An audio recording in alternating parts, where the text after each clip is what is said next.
voici tous ensemble à Lourdes, avec nos dynamismes et nos précarités, nos richesses et nos fragilités.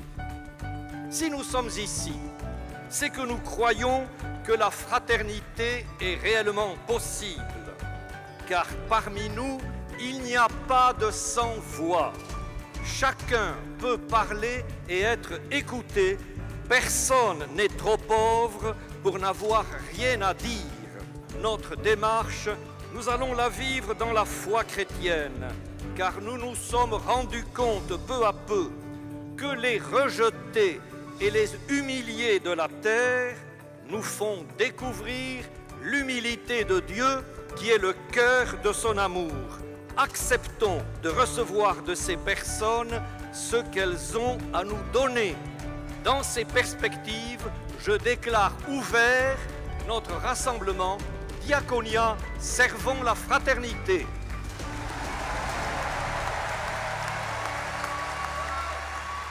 Bonjour à tous et bienvenue ici à Lourdes. Tout au long de cette émission Hors les murs, je vous propose de revivre les moments forts de Diaconia 2013, du 9 au 11 mai, autour de la fête de l'Ascension.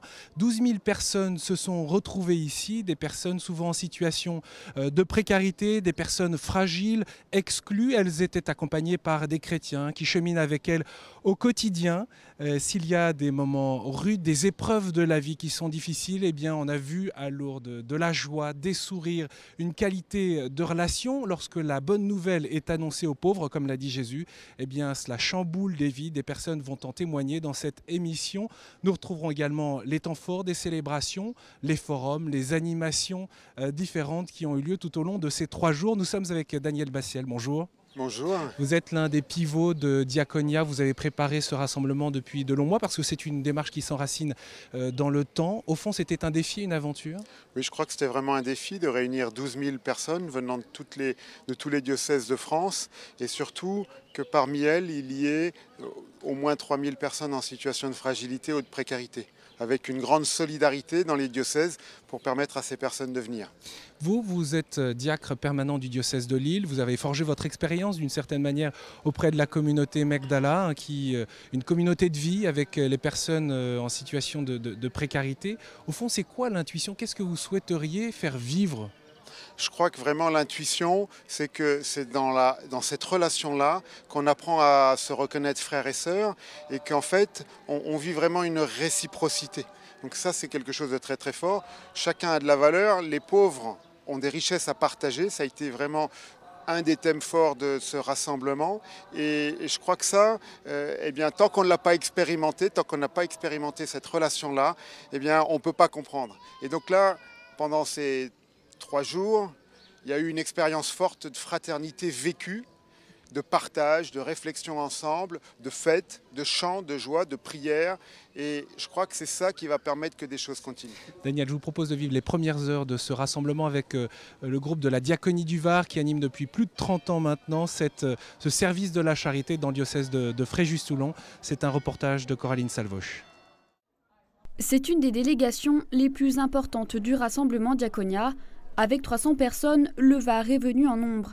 Ici, la diaconie se vit au quotidien. Laïcs, religieux, précaires ou bénévoles, chaque participant est intégré à une fraternité de 6 personnes durant le séjour. Objectif, partager et se rencontrer à l'échelle du diocèse. En quoi cette fraternité entre dans le processus de diaconia? On nous pose la question. Robert. En étant frère, donc on est plus isolé et on sert mieux à plusieurs. C'est ce que je retiens moi de ces fraternités. Prendre le temps de s'écouter et de se laisser déplacer par l'autre, de se laisser toucher par l'expérience. La télé, tout ça, nous dit que ce qui va mal. Et là, on se rend compte qu'il y a plein de points où on s'occupe des autres, où on essaie de s'occuper des autres et de faire partager, et de recevoir et de donner. Enfin, moi, j'ai 81 ans, donc j'ai le recul où l'église était un peu coupée. Et je pense que maintenant, l'église, elle recommence à être à sa place. Elle se met à la portée de tous et personne n'est perdu pour Dieu. Acteurs de Diaconia, sur scène et dans le public, les Varois apprennent à se découvrir. Cette chorale a été créée dans une paroisse d'un quartier très défavorisé de Toulon. Elle réunit, ici à Lourdes, des fidèles de différentes origines, mais aussi des bénévoles présents depuis des années auprès des plus démunis. Lourdes, c'est important. On est presque né ici avec notre diaconie. Je pense qu'on a beaucoup d'atomes crochus avec Marie qui est là. Pour moi, c'est un peu ma maman. Dans mon enfance, je n'ai pas trop eu de maman et dès que j'ai pu, Lourdes, ça m'a vraiment attirée. Et depuis, on crée ici. C'est elle qui nous élève vers son fils, donc effectivement, je pense qu'elle relève tous ceux qui sont en genoux à terre pour effectivement se renchanter, se remettre debout, quoi. Et Lourdes est une terre privilégiée, quoi. Chaque groupe se réunit plusieurs fois par jour, des moments essentiels pour vivre en fraternité chaque étape du rassemblement. Pour l'Ascension, la basilique Saint-Pédis accueille plus de 12 000 fidèles. Au cœur de l'assistance, 300 Varois réunis pour porter les couleurs de la diaconie de leur diocèse. Du groupe de la diaconie du Var, je vous propose de retrouver maintenant Martine Fernet. Bonjour. Bonjour. Nous sommes dans ces sanctuaires de Lourdes avec ces pèlerins de diaconia. Nous sommes avec Chantal Bell. Bonjour. Bonjour. Vous appartenez au groupe du Sapel de Lyon. Vous habitez Vienne. Le Sapel, en quelques mots, c'est une communauté qui veut accueillir les personnes exclues pour se rencontrer, pour se ressourcer, pour prier. Peut-être pour commencer, Martine, un petit mot. Au fond, en quoi est-ce que c'est décisif de donner la parole aux personnes qui ont connu des situations d'exclusion, de difficultés? Je pense que c'est important pour elles déjà, parce que c'est leur redonner une dignité, c'est leur redonner une importance. Puis ça peut être aussi important pour les personnes qui les écoutent, parce que si on prend le temps de les écouter, on se rendra compte qu'elles ont des belles choses à dire, qu'elles ont des trésors à donner. Donc je crois que c'est important pour les deux parties. Même si c'est pas toujours facile, Chantal, d'exprimer les choses, il y a une forme de pudeur, peut-être même au départ plus que de la pudeur, une difficulté, non, à partager? C'est une difficulté à partager, ouais. Il y a beaucoup de difficultés. Ouais. Parce qu'avec le vécu qu'on a, c'est difficile de partager après. Mais on a le courage quand même, on a la pêche pour encourager les autres et de les aider. Vous pouvez peut-être nous dire, parce qu'on a du mal à s'imaginer la situation dans laquelle on peut se trouver, votre première nuit par exemple dans la rue Mais ma première nuit, c'était un mois de février à Besançon, il fait -5. On se retrouve sans espace pour aller dormir, avec un sac à dos avec un minimum. On se demande ce qu'on fait là. Et voilà, donc on se plaint pas, on y va, on ose. Bon, cette nuit-là, c'est sûr, on dort pas, on gamberge beaucoup. Bon, moi, ce qui m'a fait tenir, c'est que j'avais des enfants, donc pour eux, je me dis bon. Mais c'est vrai que la première nuit, on se la rappelle à vie. Des enfants qui n'étaient pas avec vous à ce moment-là? Qui n'étaient pas avec moi, parce que j'avais eu, je dirais quelque part, une forme de sagesse de dire je les mets à l'abri. Je sentais que je tombais dans une dérive profonde et je voulais les protéger de ça, donc je les ai confiés à la DAS. Mais bon, voilà, on se retrouve un soir tout seul sur un banc dans un square, -5. Qu'est-ce qu'on fait? Voilà. Et c'est vrai que ça, c'est des nuits qui restent marquées à vie, quoi. Bon, après, c'est vrai que dans le monde de la rue, on se reconnaît, je dirais, entre gens de la rue. On se file les filons, les adresses. Tiens, là, tu peux aller prendre une douche. Là, tu peux manger, c'est pas trop cher. Là. Voilà. Mais c'est vrai que c'est dur, quoi. Et on est cassé par ça. Il faut savoir qu'au bout d'une dizaine de jours, on perd toute dimension humaine, quoi. C'est-à-dire? On n'a plus de réflexes sociaux. Manger, boire, l'heure, faut le dire, faut pas dire. On devient un peu déshumanisé rapidement, quoi. Et puis ce qu'il y a, on est des animaux. Ce sont des mots très forts. Ah, mais c'est très fort, mais je crois que c'est la vérité. Enfin, je pense que tu pourras m'en parler aussi, toi. Quand on est blessé, on va dans un coin lécher nos plaies, quoi. Comme les chiens font quand ils sont blessés. Et ça, je ne sais pas si la société s'en rend compte de tout ça. Que voilà, quelqu'un qui vit dans la rue, c'est vrai qu'il est alcoolisé. Mais pourquoi il est alcoolisé? C'est peut-être pas aussi, c'est peut-être un peu aussi pour oublier tout ça, pour se donner du moral. Enfin, voilà. Moi, je parle de mon expérience. Je pense que toi, tu en as d'autres différentes aussi. Ben, moi, j'étais à l'âge de 12 ans à la rue, donc j'étais plus petite. C'est pas. Et j'étais mise à la porte, voilà. Et c'est une famille qui m'a recueillie. Je faisais la manche pour manger et tout. Bon, j'ai eu beaucoup de difficultés. Mais comme je dis, j'avais toujours le bon Dieu avec moi. C'est vrai? Ah, mais oui, vous y pensiez à ce moment-là, même à l'âge de 12 ans ou... Non, je ne savais même pas que j'étais baptisée et tout. Je ne pensais pas j'avais pas la religion encore. Hein. Mais maintenant, je me dis, j'avais quand même Dieu avec moi. Parce qu'avec tout ce qui m'est arrivé, voilà. Oui, parce qu'en même temps, il faut se battre. Il faut se battre, bien sûr. Pour survivre. Pour survivre, oui. Puis il faut éviter tout ce qui est dangereux. Et à 12 ans, dans la rue, ben, on ne sait pas beaucoup de choses. Hein. Voilà. Et être ici à Diaconia et de voir aussi des personnes qui ont connu plein d'épreuves ou connaissent encore ces épreuves de la vie, pour vous, qu'est-ce que cela dit? Quel est le message? Ben pour moi, je suis très heureux de cet événement, d'avoir justement donné la place et la parole à ces gens que bien souvent on met de côté. Et c'est des gens qui sont heureux d'être ici, heureux de vivre et de se dire, bon, peut-être qu'il y a des choses qui vont changer, que ce soit au niveau de l'Église ou au niveau de la société. Et pour moi, c'est une réussite, ouais, ce rassemblement. C'est un cadeau, en plus, après l'élection du pape François, c'est pas anodin non plus dans la vie des chrétiens. Donc, on rentre bien dans la dynamique de l'Église, je dirais. Et ça, c'est bon, c'est bon. Parce que c'est pas toujours simple de prendre sa place. Alors, dans la société, on comprend bien qu'il y a eu une expérience d'exclusion, une épreuve d'exclusion, mais même dans l'Église? Dans l'Église aussi, hein. Parce que moi, je suis rentrée plusieurs fois à l'église, les gens, ils nous regardent, ils nous dévisagent et après, on ressort. Pour quelle raison, à votre avis? Ben, je sais pas, je peux pas vous dire. Et vous veniez chercher quoi dans les églises? Ben, moi, je cherchais du réconfort, de la solidarité, moi, je n'arrive pas bien. Solidarité? Voilà. Et puis voilà, et puis je cherchais Dieu, quoi.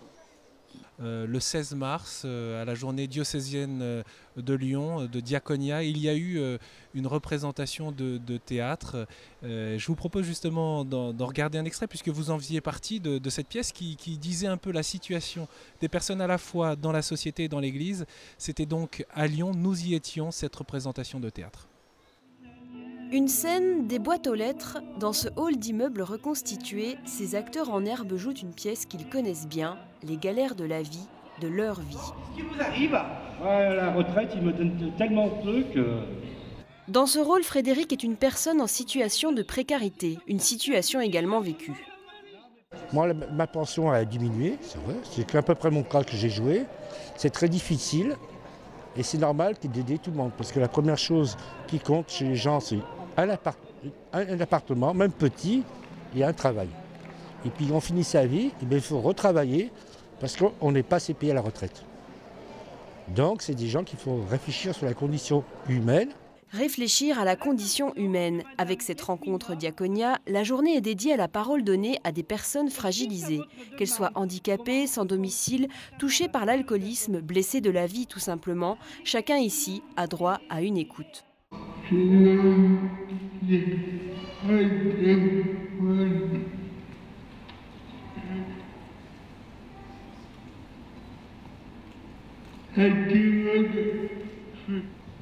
suis heureux d'être là. Quelle est la place que nous pouvons donner ou que les personnes fragiles peuvent prendre à l'intérieur des communautés? Ça suppose aussi qu'on laisse s'exprimer comme on le vit aujourd'hui et qu'on soit dans une certaine patience pour que la personne handicapée ou la personne fragilisée prenne le temps d'expliquer son histoire. Si nous n'avons pas la patience d'entendre quelqu'un qui a une difficulté d'élocution ou qui cherche ses mots, ou qui est ému, qui est envahi par l'émotion, on ne pourra jamais faire la place aux personnes fragiles. Or, cette émotion, cette difficulté d'élocution, cette personne qui cherche ses mots, elle nous dit quelque chose d'assez fondamental de nous-mêmes. Donc elle nous révèle dans notre propre fragilité. Nous avons le regret, et voilà, encore une fois, de vous informer que votre fille n'est pas acceptée. Ben voyez, hein, moi j'ai mon mari. Veuillez agréer, madame, mes sincères salutations. Moi j'ai mon mari, il a travaillé toute la vie en France, hein. Et voyez, hein, j'arrive pas. Et on a fait le regroupement familial. Ils ont pris mon garçon et ma fille, ils ne la veulent pas. Ils disent toujours qu'il n'y a pas de place. Moi j'en ai marre, hein. Prendre place. Malgré sa prouesse sur scène, Muriel craint encore le regard des autres. Pour l'interview, elle veut être cachée derrière ce rideau. J'étais gravement malade et j'ai eu la foi avec moi. Et puis bon, j'ai eu des graves problèmes dans ma famille. Et puis quand j'ai perdu mon mari il y a 3 ans, bon ça fait pas 3 ans, ça fait 3 ans, Mais bon, je sais que les gens qui priaient pour moi, avec moi, ils étaient là pour remonter la pente. Et ça vous a apporté quoi de témoigner? Quelque chose de fort. Parce que bon, j'ai vu des gens qui étaient comme moi Et est-ce que c'est facile de témoigner? Très dur. Il y a des regards qui gênent et qui, quand on a été dans la honte ou dans tout petit ou qu'on a vécu des vies galères, ben, c'est vrai que ça Moi, je traîne encore. vais à la messe, mais je ne vais pas toute seule. Demain, je vais aller avec ma petite fille et puis je vais dire à Chantal à côté de moi. Mais je n'irai pas toute seule. Mal à l'aise. Mal à l'aise. Par rapport à quoi? Je sais pas, au regard des gens, je sais pas. Vous ne sentez pas votre place là? Non, pas du tout. On entend parler à l'instant dans ce reportage de malaise justement, de ne pas se sentir capable d'aller toute seule à la messe par exemple. C'est important d'être accompagnée. Vous avez, vous, vécu cela aussi Ah oui, j'ai vécu ça, oui. Fallait que je me fasse toujours accompagner parce que je ne pouvais pas y aller toute seule, tandis que maintenant, je peux y aller toute seule. Oui, parce que si on a... Enfin, moi, personnellement, je dirais Dieu est venu me rencontrer là, au plus bas que j'étais, c'est-à-dire dans la rue, à travers des gens qui ont su témoigner de son amour et me dire « Jésus t'aime ». Et là, je leur ai dit qu'il le manifeste. Ils vous ont dit ça comme ça dans la rue? Non, mais bon, pas comme ça dans la rue. Ils m'ont invité d'abord à manger chez eux. Il y a eu un temps de convivialité, il y a eu un temps de connaissance, de s'apprivoiser les uns les autres. Et puis, bon, à un moment donné, oui, ils m'ont parlé de l'évangile. Et bon, oui, et ils m'ont dit Jésus t'aime. Et moi, spontanément, j'ai répondu si c'est vrai qu'il le manifeste. Et là, je ne sais pas pourquoi, moi qui depuis des années ne pleurais plus parce que je m'étais blindée, parce qu'une femme dans la rue, si elle n'est pas blindée, c'est la proie de tout le monde. Je me suis mise à pleurer, et vraiment pleurer toutes les larmes de mon corps. Et c'est passé en moi ce sentiment que la vie, elle m'était donnée, que c'était un cadeau, et qu'à travers l'alcool et tout ça, je la gâchais. Puis il y a eu un sentiment maintenant que je peux nommer la paix. Bon, quand il tombe des choses, des fois dessus, on ne sait pas ce que c'est. Bon, maintenant, je peux dire que c'est la paix. Et la paix que Dieu donne, qui n'est pas celle du monde. Elle est assez unique. C'est un sentiment de tendresse, c'est un sentiment de compréhension, c'est un sentiment d'amour. Et c'est vrai que moi, à partir du moment où j'ai découvert ce sentiment d'amour en moi, je sentais que j'étais prête à tout, quoi. Et c'est vrai que maintenant, j'y vais, quoi. Oui, parce que vous avez beaucoup de responsabilités, même au service des personnes qui sont en difficulté. Vous êtes présidente du comité varois des morts de la rue, engagée dans la fraternité Saint-Laurent, la diaconie du Var, le secours catholique. Oui. Parce que je pense qu'en fait, pour moi, j'ai tellement reçu de grâce par Jésus, mais enfin, en même temps, Jésus il parle par les autres. Et ça ne tombe pas du ciel. C'est les frères, c'est les communautés. La parole de Dieu. C'est la parole de Dieu. C'est tout ça qui nous donne ça. Moi, j'ai tellement reçu d'eux que je ne peux plus m'empêcher de ne pas donner maintenant. Ça m'est vital, quoi. Et partager ce que j'ai reçu, oui, c'est le sens de ma vie, quoi. Pourquoi, d'après vous, Jésus a-t-il demandé d'annoncer la bonne nouvelle aux pauvres? Parce que des pauvres, il y en aura toujours. Lui, il va partir. Enfin, il y a l'ascension, on est en plein dedans. Et les pauvres, il y en aura toujours. Et c'est eux, après, qui auront ces paroles, qui pourront remettre. Parce que je crois que la personne qui a été abîmée par la vie a une sensibilité, a une intuition. Les pauvres, ils n'ont rien. Donc, ils n'ont rien à perdre. Donc, ils sont ouverts à tout. Et ouverts à cette sensibilité de Jésus, à cet amour de Jésus. Et les pauvres, ils sont prêts à donner. Donc, ils redonnent. C'est eux qui évangéliseront le monde. Et justement, avec tout le vécu qu'on a, eh ben, nous, maintenant, on aide les autres. On essaye d'aider les autres le maximum. On sent enfin, moi, personnellement, je sens les personnes qui ont des souffrances et tout. Et c'est vrai que tu as envie d'aller doucement avec elles. Parce que tu sais toi-même combien tu as besoin de tendresse, tu as besoin de soutien. Donc avec la personne que tu vas rencontrer, que tu sens en fragilité, bon, tu vas apporter cette même délicatesse et tout. Donc c'est important. Puis je sais pas, ça se sent, c'est intuitif. On sent l'amour de Dieu. On sait que chaque personne divine est habitée de Dieu. Mais il y en a d'autres, on sent que c'est plus vivant que chez les autres. Voilà. Il n'y a pas de vie sans mort. Il faut que le grain de blé meure pour que le fruit... Et bon, nous, on est passé par une forme de mort humaine, par une dégradation, mais bon. Jésus a été transfiguré avant d'être défiguré. Et nous, on est défigurés pour être mieux transfigurés. Merci beaucoup Martine, merci Chantal pour votre témoignage. Bonne suite de rassemblement. Nous justement, on va jeter un coup d'œil sur ce qui se passe en dehors des grands temps de célébration. Il y a de multiples animations un peu partout dans les sanctuaires, dans la ville. Je vous propose d'y jeter un coup d'œil.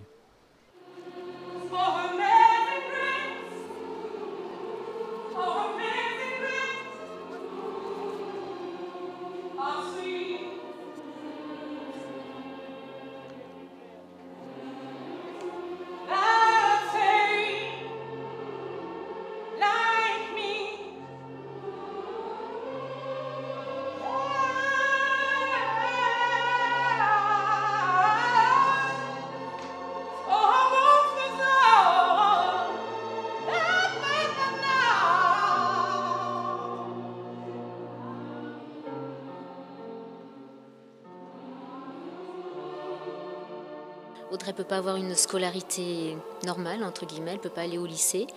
Le bruit la fatigue et elle n'a pas le même rythme que tout le monde. Donc il faut adapter la scolarité à la maison et donc nous lui payons des professeurs particuliers que l'on dédommage aussi des frais kilométriques. On a vraiment tout fait pour pouvoir d'abord venir à Lourdes et on a eu la chance d'avoir des donateurs. Et puis c'était important pour nous qu'Audrey et Cathy vivent quelque chose et découvrent le message de Lourdes. On l'a fait pour l'aider au début, pas pour recevoir. Et en donnant, on a reçu beaucoup. Parce qu'on est heureux. Heureux d'être ensemble, heureux de croire et heureux de vivre ce temps fort. Pour aider Audrey et pour vivre la fraternité. Autant d'intérêt, ça m'a vraiment touchée.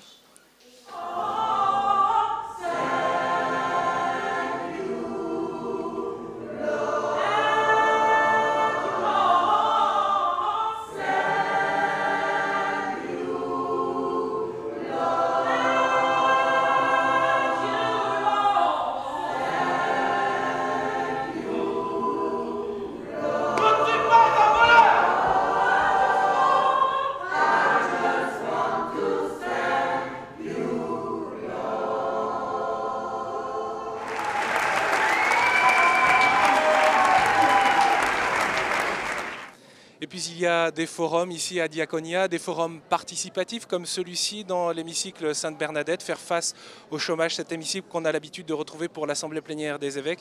Nous sommes avec François Soulage, bonjour. Bonjour. Vous êtes président du Secours catholique, vous avez contribué grandement à l'organisation, la préparation de Diaconia. Quel regard vous portez sur ces forums et finalement ça invite à l'engagement, à la réflexion? C'est une volonté que nous avons eue, que tous les forums soient des forums participatifs. Nous avons évité d'avoir des exposés très longs parce que nous souhaitons que ces forums soient l'occasion pour les gens qui sont sur le terrain et particulièrement ici sur le terrain de l'aide aux chômeurs, de s'exprimer, de pouvoir dire leurs difficultés mais aussi leur joie. Et au fond ici vous en connaissez bon nombre hein? Oh, vous savez, je pense que je connais la plupart des gens qui sont là. Beaucoup d'entre eux d'ailleurs font partie du Secours catholique et font partie de ces chantiers emploi, mais il y a des gens du Comité chrétien de solidarité avec les chômeurs que j'ai présidé pendant quelques années. Solidarité nouvelle contre le chômage aussi avec Jean-Baptiste de Foucault qui sont des gens qui se mobilisent sur ces questions. Et moi je me réjouis d'ailleurs de ce forum parce qu'il touche des chrétiens qui sont souvent un peu éloignés de la pratique ecclésiale traditionnelle et qui ici retrouvent le fait qu'ils vivent leur foi au contact de ces chômeurs. Et Dieu sait qu'aujourd'hui, il faut avoir vraiment la foi quand on voit la difficulté qu'on a pour accompagner des gens dans le retour à l'emploi. Quelle est la spécificité chrétienne dans ce contexte de crise économique, sociale, profonde, morale aussi? Ce que nous disent les personnes qui sont présentes dans ce forum, et on le verra tout à l'heure, c'est d'abord que les personnes qui sont au chômage et quelquefois au chômage depuis de très longs mois ont besoin d'être épaulées, d'être écoutées, de pouvoir faire part de leurs difficultés. Et puis, à mesure qu'on s'éloigne de l'emploi, il faut les aider à garder confiance en elles, à leur redonner du punch. Et c'est, voyez-vous, cette idée fondamentalement chrétienne, vous êtes toujours dignes, vous êtes toujours nos frères, on ne vous lâche pas. Il y a des gens qu'on accompagne pendant des années. On sait que peut-être ils auront du mal à retrouver du travail, mais on reste à leur côté pour qu'ils gardent l'espoir. Pour les paroissiens, pour les paroisses, qu'est-ce que cela signifie? Ça veut dire qu'il faut avoir la capacité de regarder au-delà, de sortir de son petit cocon, savoir regarder la réalité du monde qui les Je veux dire, la première chose, c'est assumer le fait d'être chômeur dans une communauté chrétienne. J'ai personnellement vécu cela au sein de mon équipe d'animation pastorale. Il y avait 2 chômeurs de longue durée, nous n'en avons jamais parlé. J'ai découvert qu'ils étaient chômeurs le dernier jour parce qu'ils ne voulaient pas en parler. Qu'est-ce que ça révèle alors? Mais ça révèle que nous avons peur de nous exposer, nous avons peur d'être jugés, que peut-être on craint, vous savez, cette opinion publique, si vous êtes chômeur, c'est que vous l'avez bien choisi, ce qui n'a aucun sens. Mais on n'ose pas le dire, alors que dès lors qu'on le dit, moi les 2 personnes dont je vous parle, immédiatement, on les a entourés, on a essayé de... Et au passage, on leur a trouvé un emploi. Donc je crois qu'il faut ne pas avoir peur d'en parler. Merci beaucoup François. On va laisser le forum se poursuivre, cette discussion, avec également un forum qui va être radiodiffusé sur RCF et Radio Notre-Dame. Merci beaucoup encore François Soulage. Merci à vous. Merci. Bonjour à tous ceux qui nous rejoignez. Nous sommes ensemble pendant 1 heure en direct de Lourdes sur les antennes de RCF, de Radio Notre-Dame et de Radio Présence pour vivre un temps fort de diaconia. Ce que vous voulez avant tout, ce que vous demandez avant tout, c'est comment faire pour trouver un emploi et comment faire pour changer tout ça. Merci Jacqueline. Qu'est-ce qui est le plus dur quand on n'a pas de travail?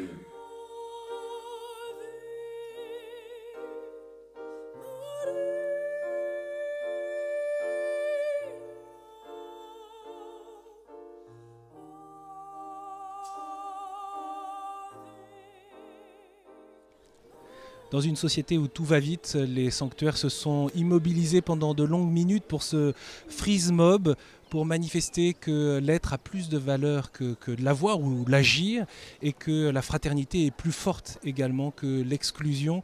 Nous sommes avec Brigitte Bécard. Merci beaucoup d'être là. Vous êtes pharmacien. Aujourd'hui, vous êtes délégué épiscopal pour la solidarité dans le diocèse de Tours. Oui. Vous avez été présidente du Secours catholique dans le Cher et également en Touraine. Nous sommes également avec Émeric Honneil. Bonjour. Bonsoir. Vous êtes responsable de la maison Bernadette dans un des quartiers de Marseille. Cette maison qui accueille finalement les personnes et pour les soutenir, les aider dans leur vie au quotidien. Je voudrais peut-être me tourner vers vous d'abord, Brigitte. Au fond, on comprend ici qu'à Diaconia, la charité, le service du frère, ça n'est pas l'apanage de spécialistes.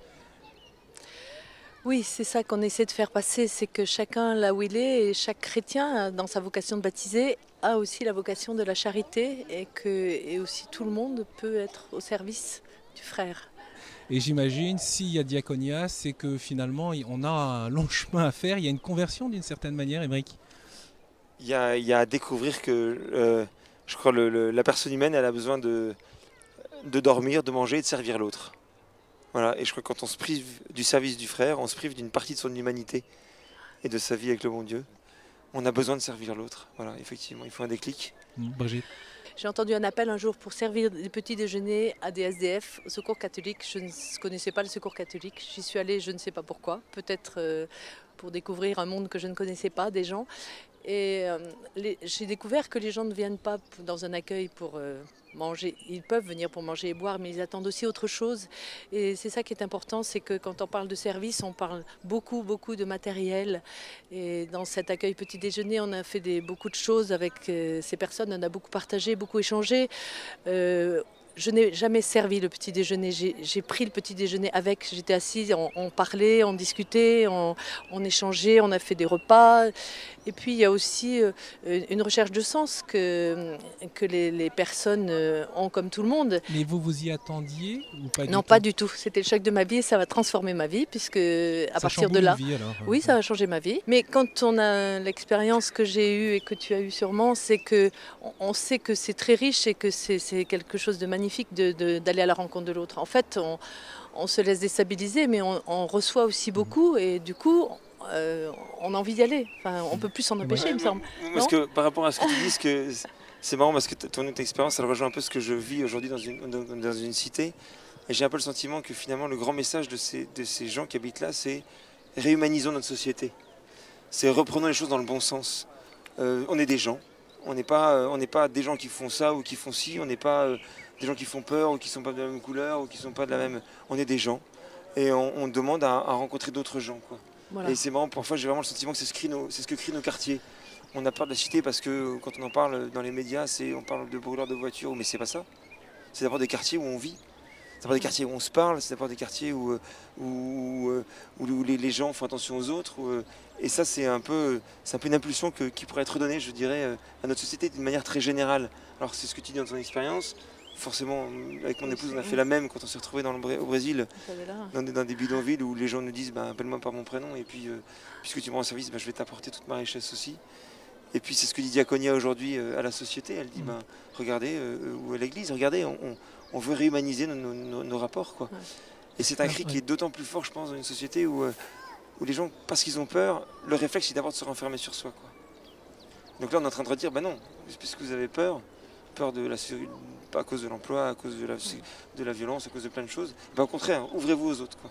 Et on perçoit aussi qu'il y a une nécessité de se transformer et que l'Église elle-même se transforme dans la manière de rencontrer, d'accueillir. Oui, je pense que l'Église a besoin de s'ouvrir aussi à la différence. Même si les chrétiens font quand même beaucoup dans notre pays. Oui, bien sûr. Alors cette démarche Diaconia avec une démarche qui a été proposée de remplir des livres des fragilités, des merveilles, c'est-à-dire de regarder autour. En amont, c'était il y a 2 ans, c'était au début de la démarche, mais elle peut être continuée.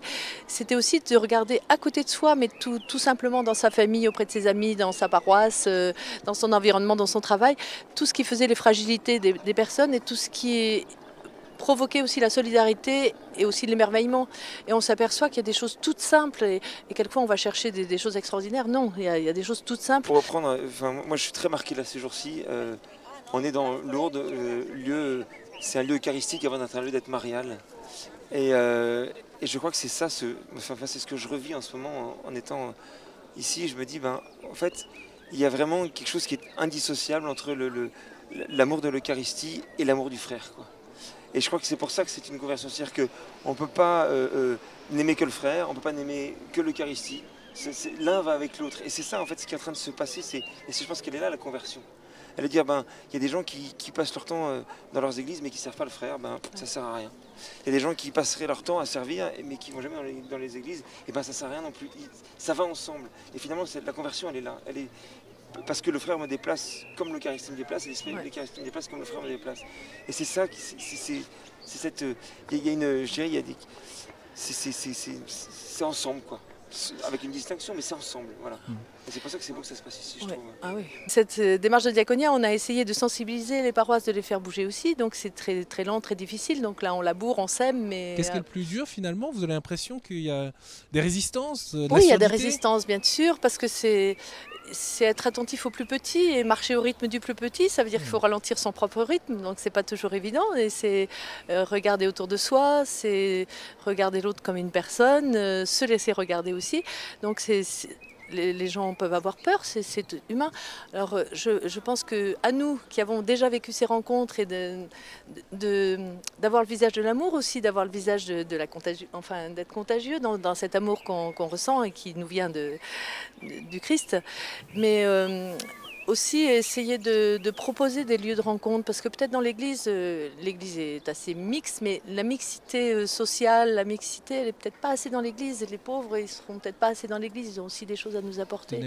Merci beaucoup. Merci Aymeric, merci Brigitte d'avoir accepté de partager un petit bout de votre vie et puis de ce que vous vivez ici à Diaconia.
C'est le Saint-Sacrement exposé ce soir dans l'église Sainte-Bernadette nous donne vraiment ce que je ressens, quoi. C'est des frères et sœurs devenus un peu de partout et le Christ au milieu, quoi. Voilà, c'est vraiment un partage très fort, comme Jésus nous l'a demandé. On marche ensemble, on cherche quelque chose, la fraternité, on l'expérimente. Et c'est assez extraordinaire, je dirais. On sent que l'esprit est là, mais de manière vraiment extrêmement concrète. D'accepter de se faire laver les pieds, c'est pas simple. La prière avec les mains posées sur la tête, c'est aussi un don de soi à l'autre et recevoir l'autre dans la prière. C'est plus dur, je trouve, d'accepter de se faire laver les pieds plutôt que de laver les pieds. Et c'est un geste vraiment d'humilité, de reconnaître sa petitesse, sa fragilité, de se faire laver les pieds par quelqu'un d'autre. C'est beau de voir quelqu'un qui réentend cet appel, qui réentend aussi cet amour du Christ qui dit « je te connais », avec tes limites, avec tes faiblesses, mais surtout avec ce désir qui est là et que tu as envie de faire à nouveau ressurgir, quoi. Voilà la belle densité spirituelle qui se vit ici à Diaconia malgré la pluie, malgré l'humidité. Je vous propose maintenant de retrouver une grande figure de l'Église en Guinée, un combattant pour la justice et la paix, pour la dignité de la personne. Il s'agit du cardinal Robert Sarah. Bonjour Éminence. Bonjour. Vous êtes aujourd'hui président du Conseil pontifical Cor Unum au Vatican, proche collaborateur de Benoît XVI, puis du pape François maintenant. Vous avez présidé la messe de l'Ascension ici dans la basilique souterraine Saint-Pie-X. Alors Éminence, quel regard vous portez sur ces participants, ces pèlerins qui viennent d'un peu partout en France? En tout cas, j'ai été impressionné par le recueillement d'hier, mais également par toute la journée où il y a eu une belle participation, la présence massive des évêques de France, ce qui veut dire que vraiment Diaconia fait partie vraiment de la préoccupation des évêques français. Et j'espère que ce rassemblement va porter beaucoup de fruits. En tout cas, j'ai pris pour cela et je suis certain que la Vierge Marie, Notre-Dame de Lourdes, pourra nous aider à continuer à réfléchir, à prier pour que Diaconia soit vraiment une réalité pour l'Église de France. Le monde a été marqué par les paroles du pape François, lui qui souhaite une église de pauvres proche des pauvres, une église pauvre proche des pauvres. Au fond, il aurait été heureux ici. Certainement, parce qu'il est vraiment préoccupé de la situation des pauvres, parce qu'il a une expérience très longue dans son pays, où nous rencontrons aussi beaucoup de pauvreté. Mais je voudrais que quand même on comprenne bien François. Il a parlé aussi des périphéries, qui ne sont pas seulement des pauvretés physiques et matérielles, mais aussi des pauvretés spirituelles. Et il nous demande de regarder Saint François, qui a été un homme profondément attaché au Christ, un homme qui a porté les mêmes stigmates que le Christ. Donc, ce qui nous invite, c'est de ressembler au Christ, et seulement en ressemblant au Christ que nous pouvons combattre la pauvreté, la misère, et combattre également cette misère plus profonde qui est la misère intérieure. Diaconia, c'est cette détermination justement à partager cette expérience spirituelle au sein même de l'Église avec les pauvres. Il y a quelques semaines, figurez-vous, Éminence, nous sommes allés à la rencontre d'un groupe de prière à Rennes, dans le quartier du Blône, un groupe de prière dont le nom est évocateur. Il s'agit de l'Évangile en bas des tours.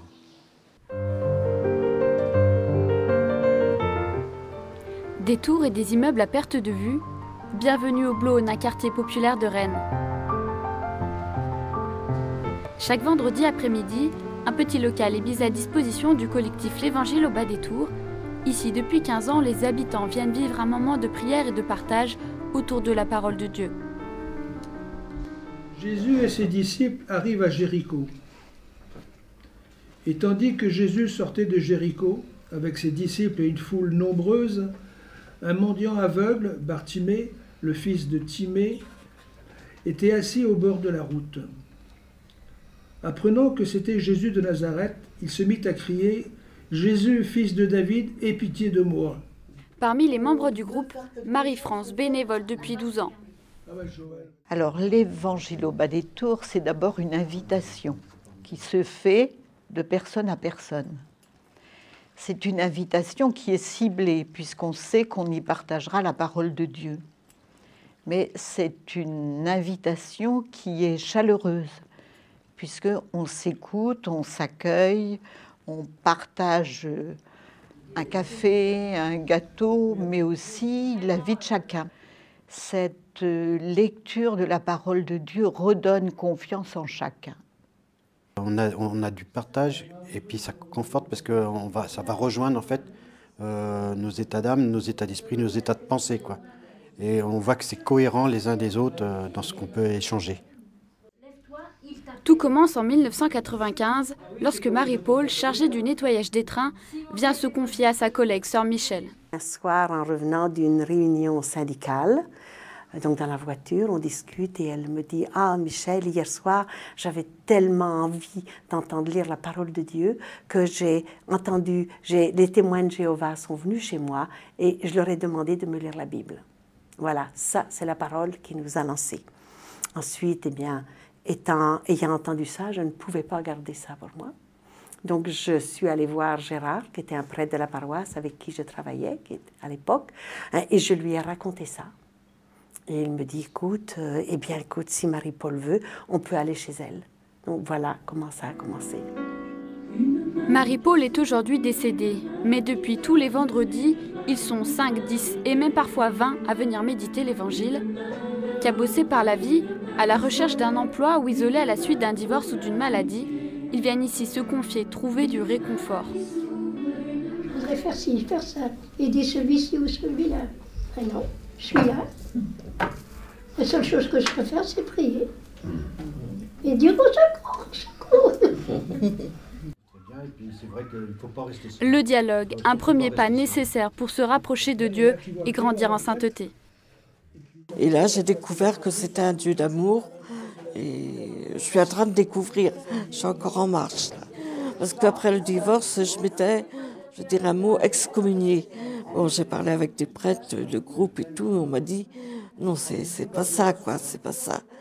Et là, c'est le déménagement sur Rennes. Ça a été un nouveau départ. Parce que j'ai rencontré l'Évangile au bas des tours presque dès mon arrivée. J'ai rencontré Michel et surtout Gérard Garnier, qui est un prêtre, et il m'a fait découvrir que j'étais aimée de Jésus-Christ. Et c'est de là, moi je dis que en premier, la première personne qui m'a dit je t'aime, c'est Jésus-Christ. Donc quand on entend ça, on a envie de suivre quelqu'un qui vous dit je t'aime.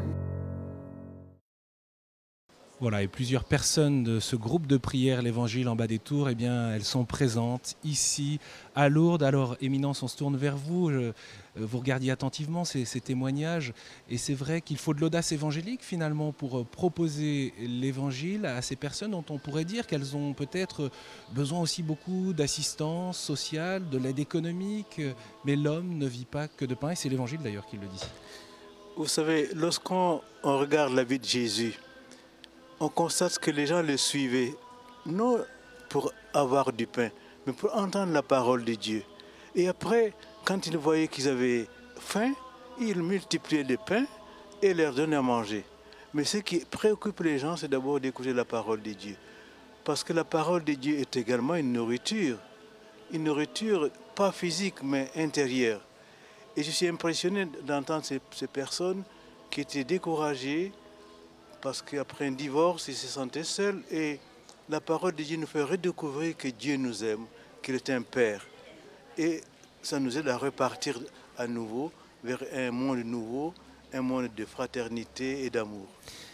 Justement, en France, souvent, et dans de nombreux autres pays, on a fait un peu une différence entre l'action et la prière, comme s'il fallait un peu choisir entre les deux.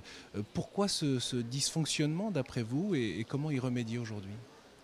Je crois que c'est le fait d'avoir perdu peut-être Dieu dans notre horizon quotidien. Et nous croyons que l'efficacité, l'argent, les relations suffisent. Mais nous voyons bien que sans Dieu, c'est impossible de persévérer même dans nos relations.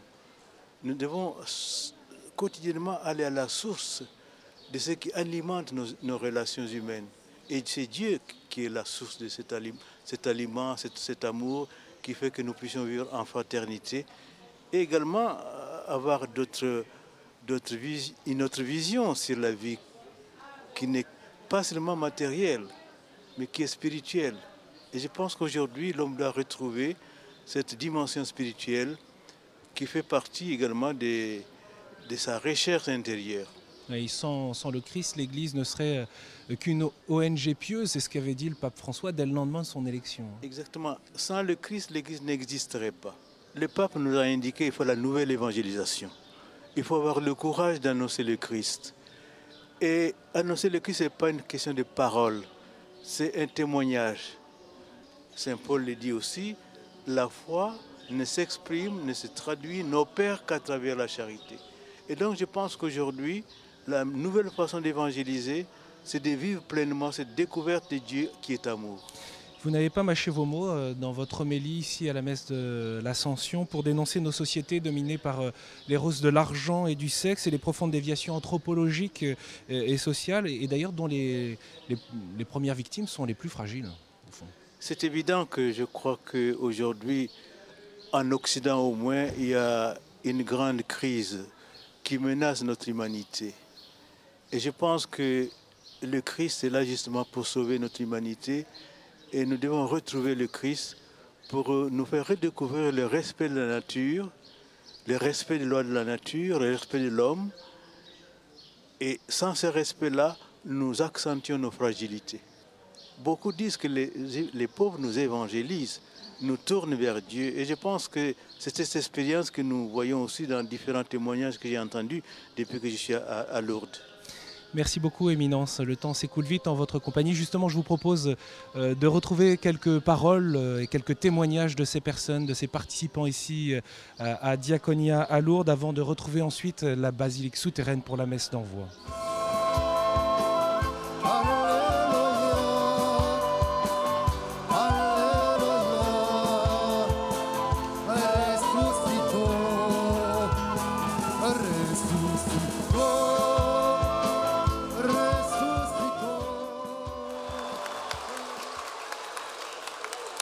Celui qui est à côté de moi, il m'apprend la fraternité. Surtout s'il y a eu des conflits, parce qu'il m'apprend le pardon. Les participants appellent tous les baptisés et tous les hommes et femmes de bonne volonté qui se retrouvent dans les valeurs de l'Évangile à se mettre en route, ensemble, pour construire une société juste et fraternelle.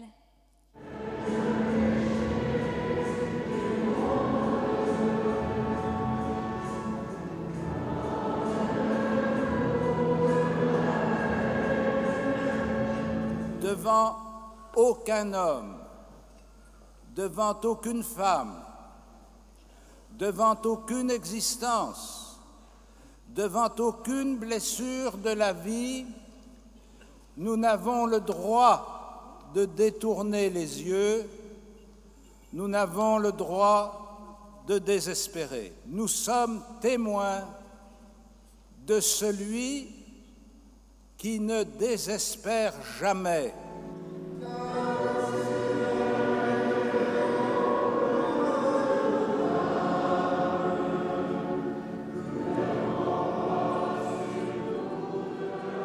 Le frère est mis maintenant au centre de notre action et le pauvre aura toujours son rôle à jouer dans le sens du christianisme. Ça me fait beaucoup de bien, c'est bon au cœur. Pourquoi? Parce que justement, beaucoup de pèlerins se réunissent ici souvent, d'avril à octobre, et c'est la première fois que j'entends parler de fraternité. Nous sommes tous missionnaires, prêtres, laïcs, religieux, religieuses. Chacun a le droit d'apporter ce qu'il a vécu de beau et de grand durant ces 3 jours.